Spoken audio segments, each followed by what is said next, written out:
চাঁদা আমরা নিব না, দুর্নীতি আমরা করব না। চাঁদা আমরা নিতে দেব না, দুর্নীতি আমরা সহ্য করব না। বলছিলাম জামাতে ইসলামী যদি আল্লাহর ইচ্ছা এবং জনগণের ভালোবাসায় বাংলাদেশের মানুষের সেবা করার সুযোগ পায়, তাহলে মালিক হবে না, সেবক হবে ইনশাআল্লাহ।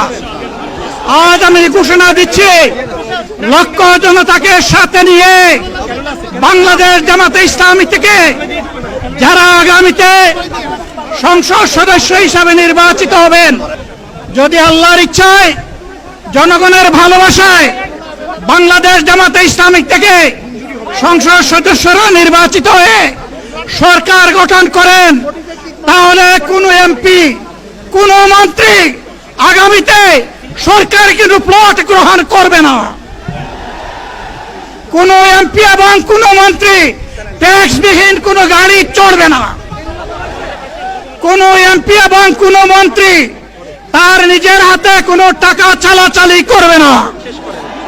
কোনো এমপি এবং কোনো মন্ত্রী যদি তার নির্দিষ্ট কোনো কাজের জন্য বরাদ্দ পেয়ে থাকেন, কাজ শেষ হওয়ার সাথে সাথে বাংলাদেশের 18 কোটি মানুষের কাছে তারা তার প্রতিবেদন তুলে ধরতে বাধ্য হবেন।